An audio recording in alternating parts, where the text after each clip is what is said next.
Nuestro Padre Jesús Nazareno, sinasamba ka namin, pinipintuho ka namin, aral mo ang aming buhay at kaligtasan.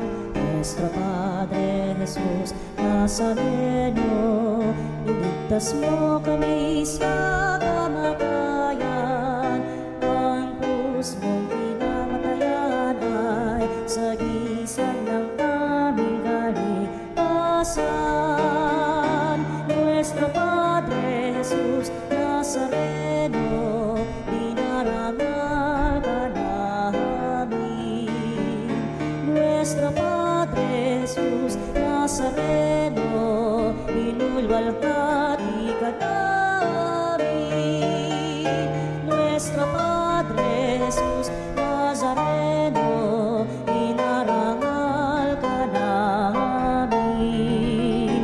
Nuestro Padre Jesus Nazareno, inulwalhati ka namin. Halina, Jesus, halina, halina, Jesus, halina. Tayo po'y nagkatipon-tipon sa umagang ito sa ngalan ng Ama, ng Anak, ng Espiritu Santo. Amen. Ang pagpapala ng ating Panginoong Hesukristo, ang pag-ibig ng Diyos Ama, at ang pakikipagkaisa ng banal na Espiritu Santo naway laging sumainyong lahat. At sumayo rin. Mga ginigilid ko mga kapatid, damhin natin ang presensya ng ating mahal na Panginoon sa banal na Eucharistia. At sa pagkakataong ito, nabubukod tangi ang ating pagdiriwang sapagkat sa gitna ng ating pagdiriwang ng banal na misa, tayo po ay dinalaw ng relikiya ng makabagong santo na si San Carlo Acutis sa kanyang buhok, sa kanyang puso, sa kanyang pawis, dugo at luha at ang kanyang damit. Manalangin tayo ngayon sa Panginoon sa pamamagitan ng pamamatnubay ni San Carlo Acutis na dumalo sa ating himpilan at naging kabahagi natin sa banal na misang ito. Hilingin natin kung gayon mga kapatid, sa mahal na Panginoon na tayo'y patawarin sa ating mga kadustahan at sa ating mga kasalanan upang tayo maging marapat maging bahagi sa ganitong pagdiriwang. Inaamin ko sa makapangyarihan Diyos At sa inyong mga kapatid na lubha akong nagkasala sa isip, sa salita at sa gawa at sa aking pagkukulang, kaya isinasamo ko sa mahal na Birheng Maria, sa lahat ng mga anghel at mga banal, at sa inyo mga kapatid na ako'y panalangin sa Panginoong ating Diyos. Kaawaan tayo ng makapangyarihan Diyos, patawarin sa ating mga kasalanan, kahit patnubayan hanggang sa buhay na walang hanggan. Amen. Manalangin tayo. Ama naming maawain, pagindapatin mong dinggin ang aming panalangin at pasilayan mo ang nadirimlan naming kalooban sa pagdating na iyong anak na kasama mo at ng Espiritu Santo magpasawalang hanggan. Amen. Pagbasa mula sa aklat ng mga bilang. Noong mga araw na iyon, nakita ni Balaam ang kampo ng Israel, sama-sama bawat lipi. Nilukuban siya ng Espiritu ng Panginoon at siya'y nagpahayag.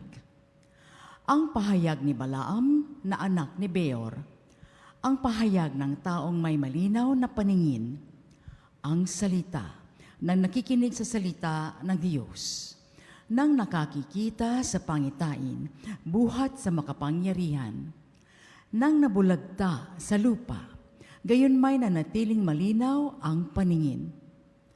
Anong ganda, O Jacob, ng iyong mga toda, kay Inam o Israel ng iyong tirahan. Wari kapatagang napakalawak, parang hardin sa baybay ng batis. Wari punong kahoy na mabango, itinanim ng Panginoon. Matataas na punong sedro sa tabi ng mga bukal. Ang tubig ay umaapaw sa lahat niyang sisidlan. Kapangyarihan niya ay madarama sa lahat ng lugar. Ang hari niya ay higit na malakas kaysa kay Agag, at ang kaharian niya ay napakalawak. Muling nagpahayag si Balaam. Ang orakulo ni Balaam na anak ni Beor, ang orakulo ng taong may malinaw na paningin. Ang pahayag ko na nakikinig sa salita ng Diyos at nakababatid sa kalooban ng kataas-taasan. Nakikita sa pangitain na makapangyarihan. Maaring mabuwal ako, gayon may malinaw ang aking paningin. Nakikita ko, ngunit hindi ngayon. Siya'y aking namamalas, ngunit hindi sa malapit. Isang tala ay sisikat mula sa lahi ni Jacob. Lilitaw ang isang hari mula sa lipi ni Israel. Ang salita ng Diyos. Salamat sa Diyos. Poon ako'y gabayan mo sa landas patungo sa iyo. Poon ako'y gabayan mo sa landas patungo sa iyo. Ang kalooban mo'y ituro, O Diyos. Ituro mo sana sa aba mong lingkod. Ayon sa matuwid, ako ay turuan. Ituro mo poon ang katotohanan. Nagkapagligtas ko na inaasahan. Poon ako'y gabayan mo sa landas na patungo sa iyo. Poon, gunitain, pag-ibig mong wagas, at ang kabutihang noompay nahayag. Pagkat pag-ibig mo'y hindi nagmamaliw, ako sana, poon, ay alalahanin. Poon ako'y gabayan mo sa landas patungo sa iyo. Mabuti ang poon at makatarungan sa mga salari guro at patnubay. Sa mababang loob, siya yaong gabay at nagtuturo ng kanyang kalooban. Poon ako'y gabayan mo sa landas patungo sa iyo.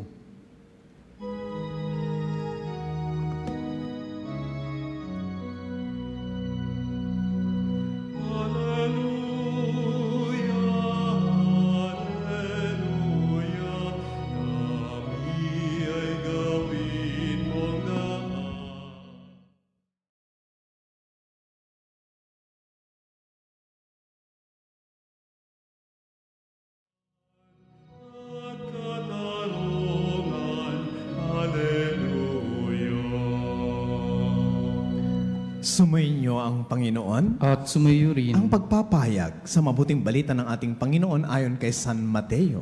Papuri sa iyo, Panginoon. Noong panahong iyon, pumasok si Jesus sa templo.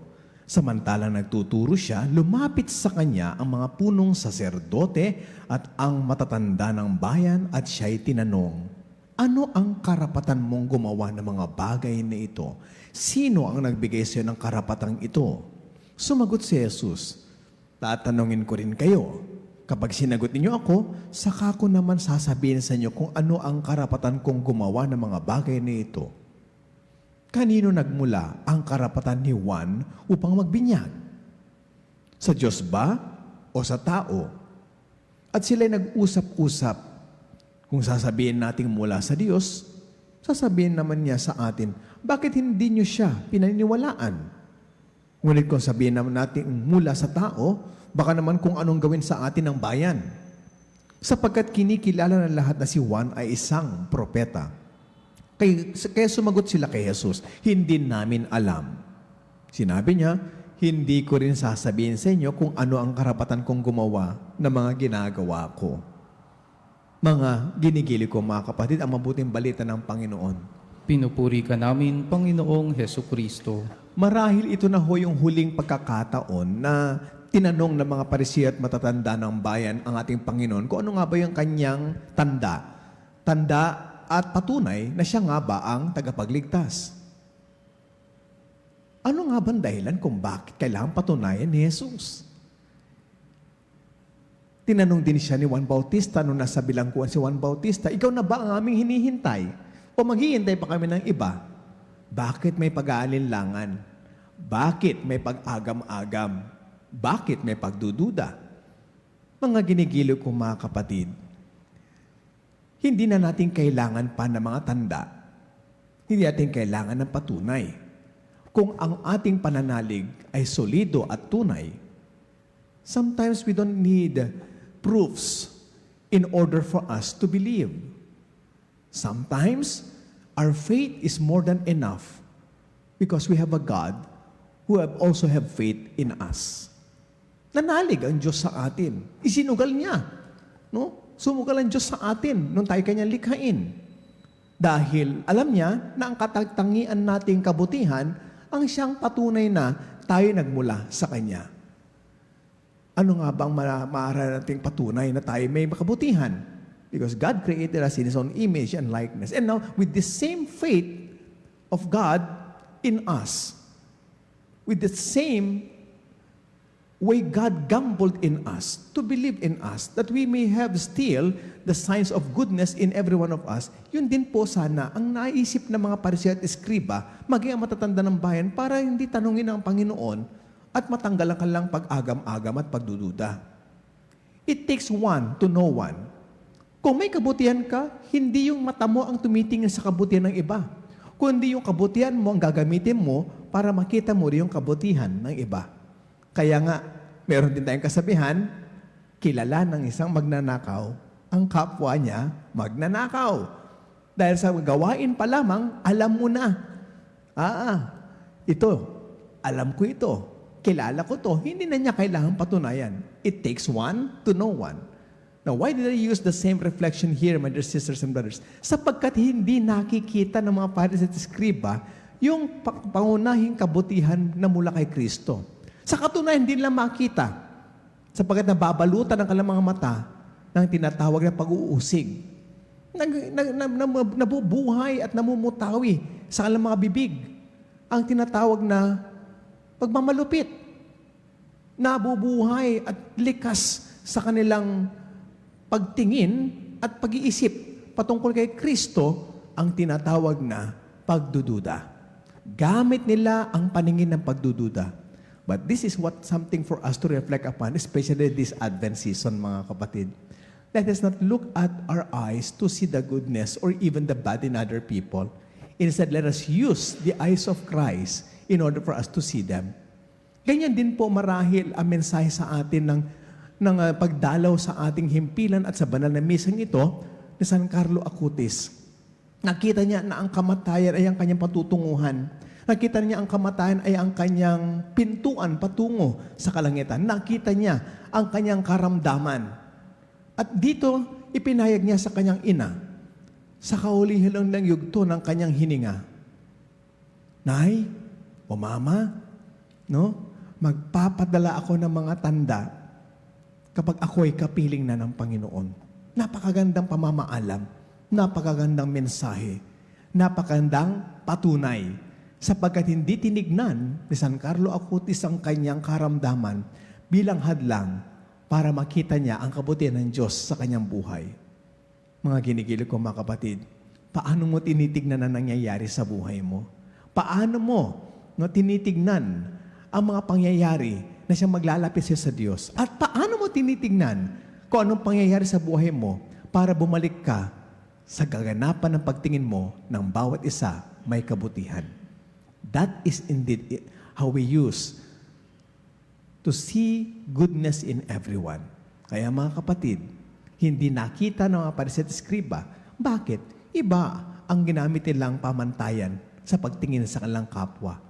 Nang pagkataon, si Jesus ang kanilang tinitignan, naging bulag sila. Pero si Jesus, ramdam niya, alam niya, kilala niya ang nilalaman ng kanilang puso. Kilala ni Jesus ang ating puso, alam niya ang ating ang laman ng ating kalooban, alam niya ang laman ng ating kaisipan. Kaya naman, huwag ka na magduda. Ang patunay ni Jesus ay, siya ang balon ng kabutihan. Sa Kanya nagmumula.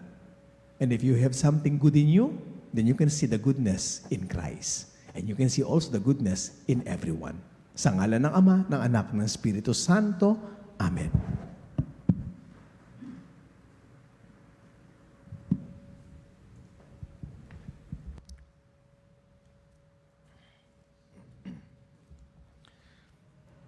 Sa ating pananalangin, dumulog tayo ngayon sa Diyos Ama na siyang may lakas at kapangyarihan sa lahat ng mga bagay upang maibsan ang mga pasaning nagpapahirap sa atin. Sa bawat pagdalangin ng ating po itutugon, Amang naming makapangyarihan, dinggin mo kami. Ama naming makapangyarihan, dinggin mo kami. Ang mga nanunungkulan sa simbahan, naway mapuspos ng kabutihang loob, pagpapakumbaba at pag-ibig. Manalangin tayo sa Panginoon. Ama naming makapangyarihan, dinggin mo kami.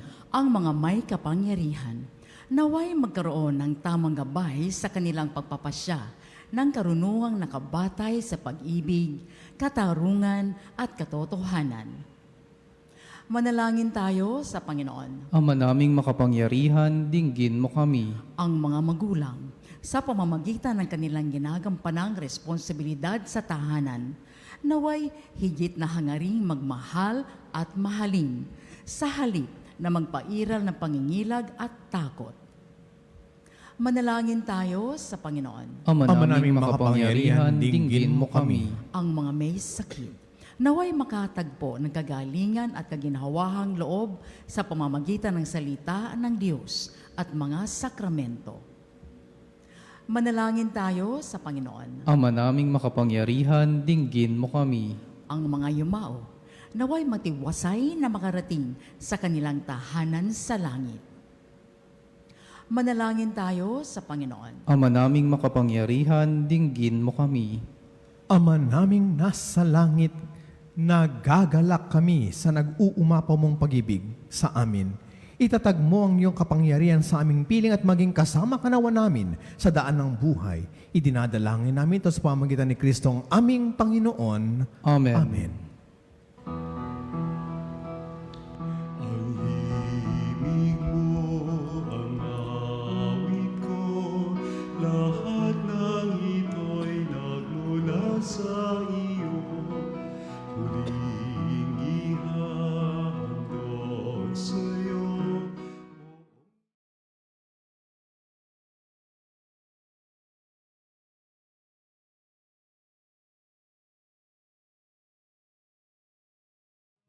Ay biyayang aming inampon, aming buhay at kakayahan, ito'y para lamang sa'yo, kalwalhati. Kapuri-puri ng Diyos na mga sanlibutan sa kamulangan na itong naalay mo sa mga sa mga pagawa. Ito'y Ito po sa bibigyan ng iyong Espiritu. sa'yo, kalwalhatian.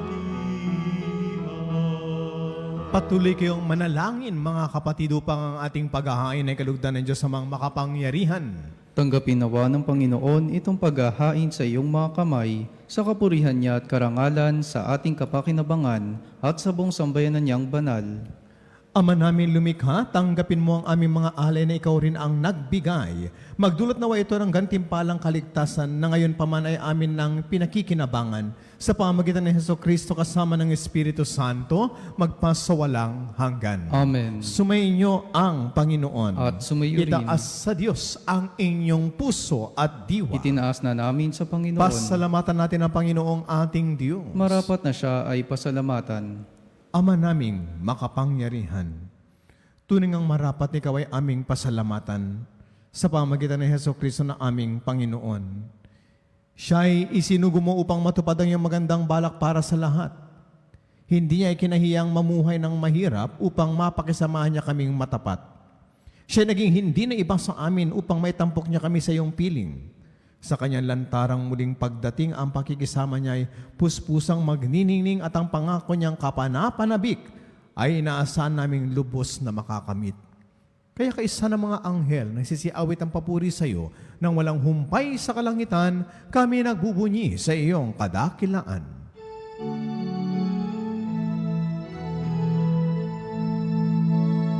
Santo, Santo, Santo, Panginoong Diyos na makapangyarihan, napupuno ang langit at lupa ng ng kaluwalhatian.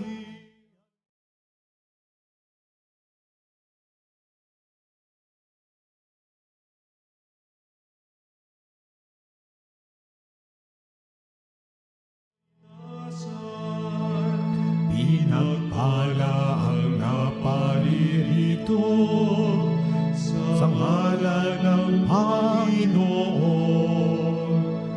Hosana, Hosana sa kaitaasan. Hosana, Hosana sa kaitaasan.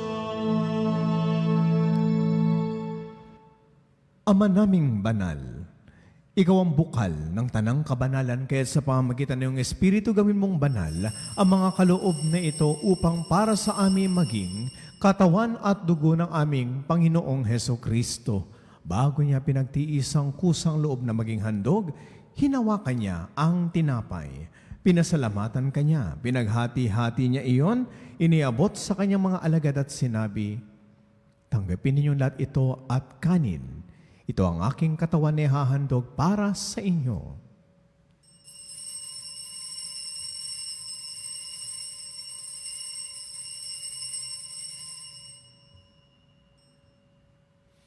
Gayun din naman na matapos ang hapunan, hinawakan niya ang kalis. Muli kanyang pinasalamatan. Iniabot niya ang kalis sa kanyang mga alagad at sinabi, "Tanggapin ninyong lahat ito at inumin. Ito ang kalis ng aking dugo ng bago at walang hanggang tipan. Ang aking dugo na ibubuhos para sa inyo at para sa lahat. Sige pagpapatawad ng mga kasalanan. Gawin ninyong lahat ito bilang pag-alaala sa akin."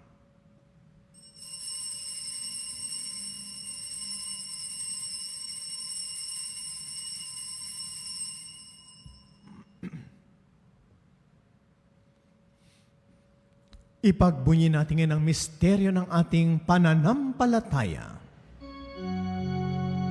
Si Kristo'y namatay, Si Kristo'y nabuhay, si Kristo'y babalik sa wakas ng panahon.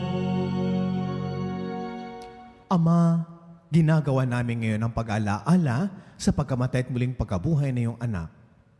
Kaya't iniaalay namin sa iyo ang tinapay ng bibigay buhay at ang kalis na nagkakalob ng kaligtasan.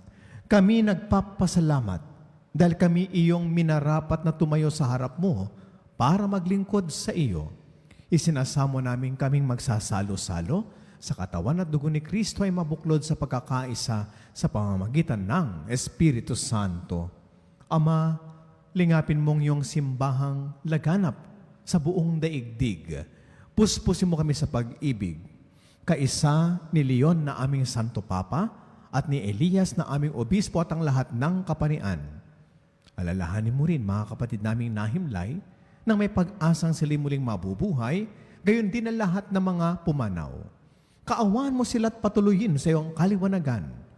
Kaawaan mo at paginapating aming lahat na makasalo sa iyong buhay na walang wakas.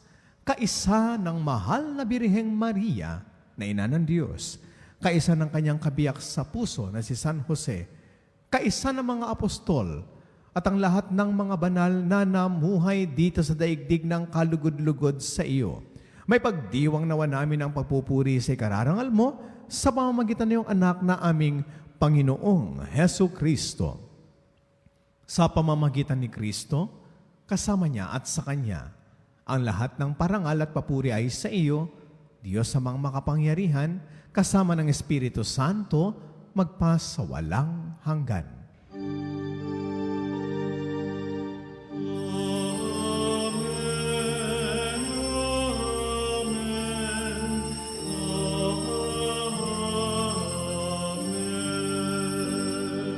At sa tagubilin na nakagagaling na utos sa turo ni Jesus na Panginoon natin at Diyos, ipahayag natin na may lakas ng loob.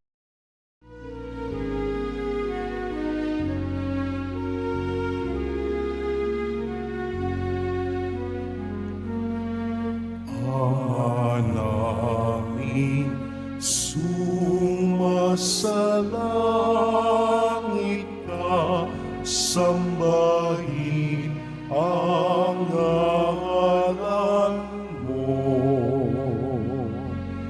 Mapasa amin ang kaharian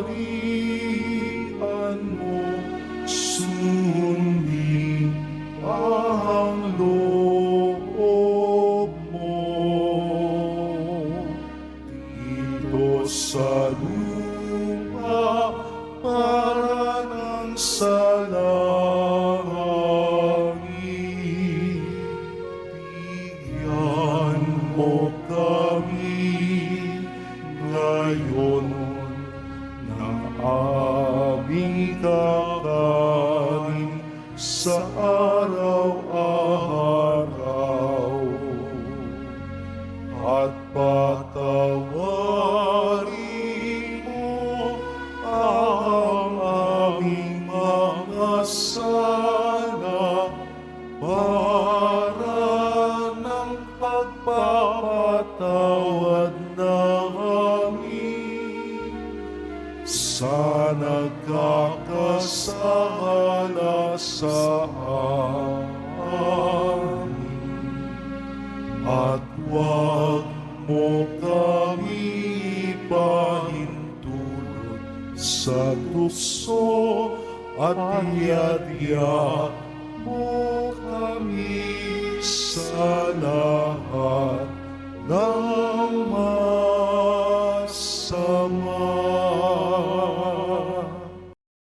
Hiling namin kami adiya sa lahat ng masama, pagkalooban ng kapayapaan araw-araw, iligtas sa kasalanan at ilayo sa anumang kapahamakan.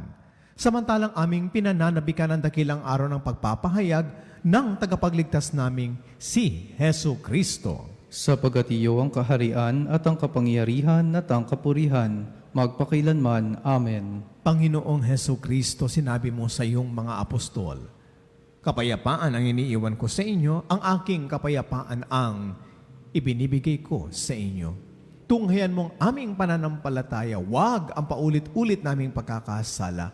Pagkalooban mo kami ng kapayapaan at pagkakaisa ayon sa iyong kalooban, kasama ng Espiritu Santo magpasa walang hanggan. Amen. Ang kapayapaan at pagmamahal ng Panginoon, lagi nawang sumainyo. At sumayo rin. Mga kapatid, magbahagi na po tayo ng pagbati ng kapayapaan sa bawat isa. Kapayapaan po sa inyong lahat, mga kapanalig.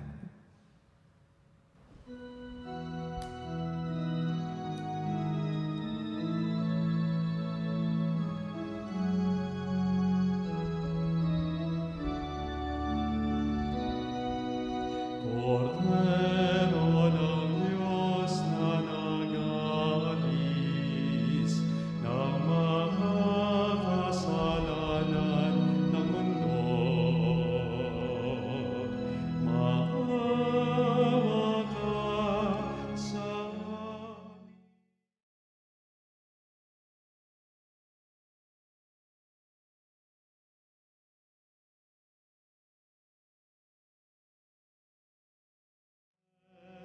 Ng Diyos na nag-aalis ng mga kasalanan ng mundo, maawa ka sa amin. Cordero ng Diyos, maawa ka.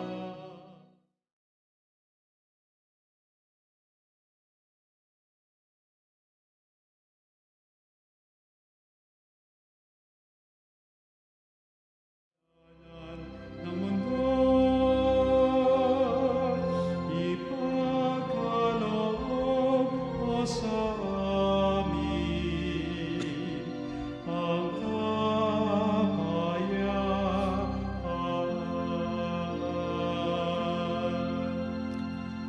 Mga ginigili ko mga kapatid, narito ang ating mahal na Panginoon. Siya ang kordero ng Diyos na nag-aalis ng mga kasalanan ng sanlibutan. Mapapalad tayong lahat na nakikibahagi at tumatanggap sa kanyang banal na piging. Panginoon, hindi ako karapat-dapat na magpatuloy sa iyo, ngunit sa isang salita mo lamang ay gagaling na ako.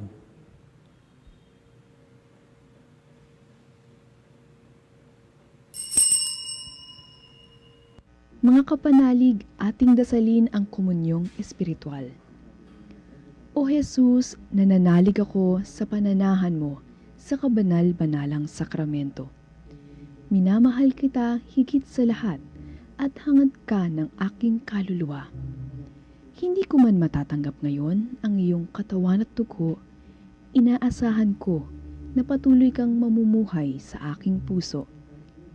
Naniniwala ako na narito ka at kaisa ka ng aking buong pagkatao.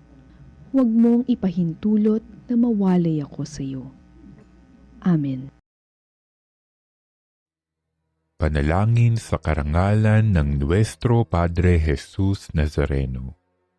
O Jesus Nazareno, katamis-tamisan naming manunubos, sa harap mo ngayon naririto kami't nangangayupapa at nagsisisi ng taos-puso sa aming pagiging walang turing sa iyo at paglimot sa di mabilang na mga biyaya mo, lalong-lalo na yaong mahalagang biyaya ng pagtutubos.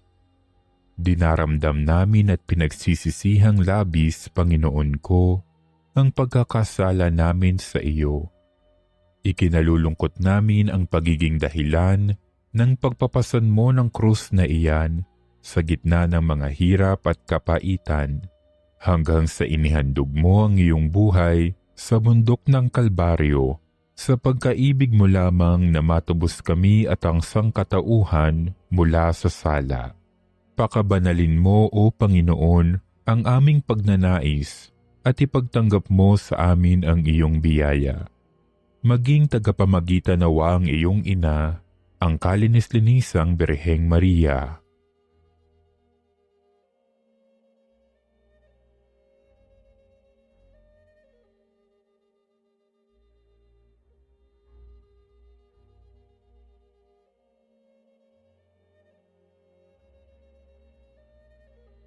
Ama naming makapangyarihan, niloob mong akuin ang iyong anak, ang krus at kamatayan, upang ang sangkatauhan ay matubos at mabuhay.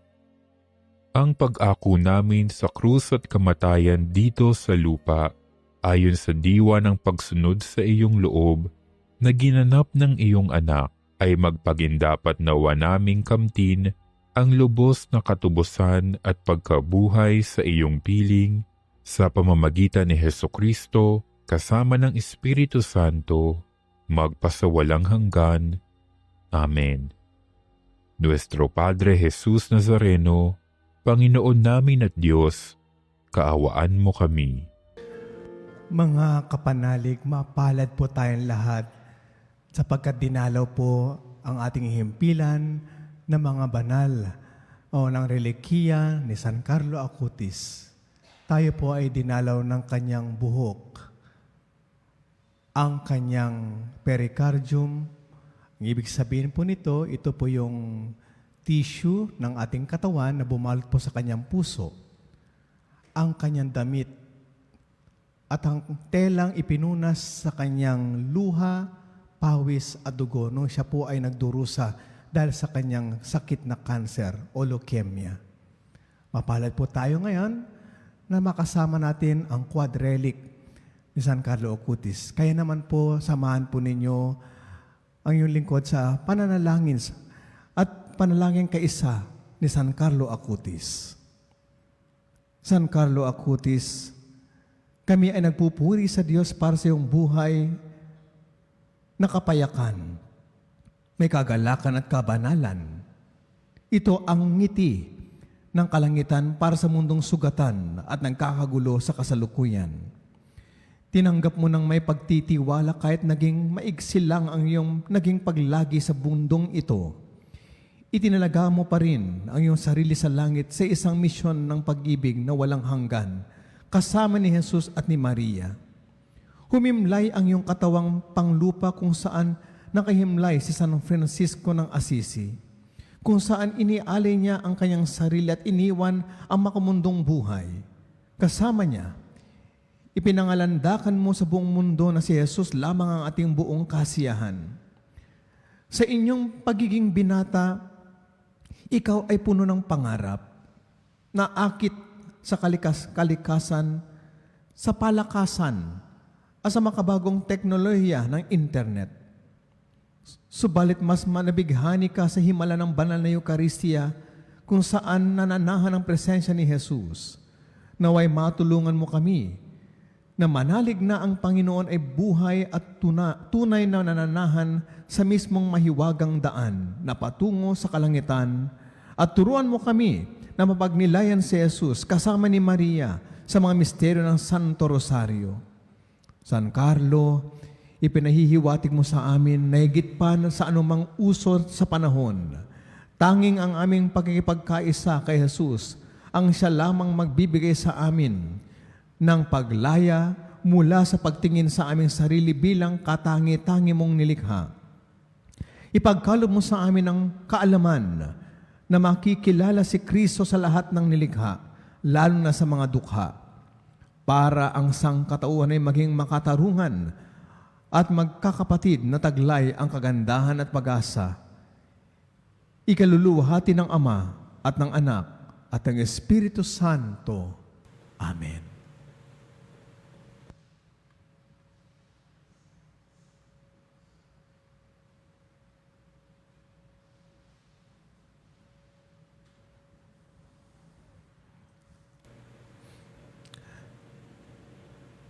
Ang mga relikiya po ni San Carlo Acutis ay lilisan na po sa ating bansa ngayong araw na ito.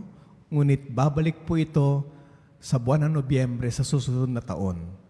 Kaya sa mga nananalig sa Diyos sa pamamagitan ng pamamatnubay ni San Carlo Acutis, huwag po tayong mag-alala. Ipapaalam po namin sa inyo sa pamamagitan ng himpilang Radio Veritas 846 ang mga kaganapan sa muling pagdalaw ni San Carlo Acutis sa ating bansa. Manalangin tayo.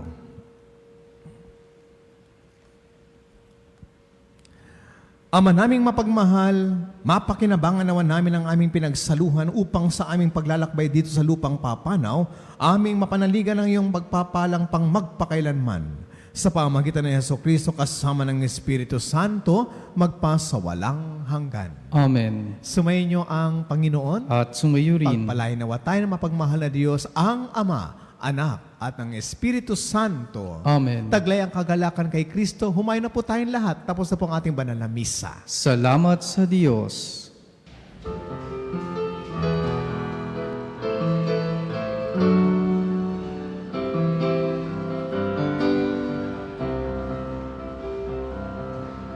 Balang araw ang liwanag, matatanaw ng bulan, ang kagandahan ng umaga, pagmamasdan sa tuwina.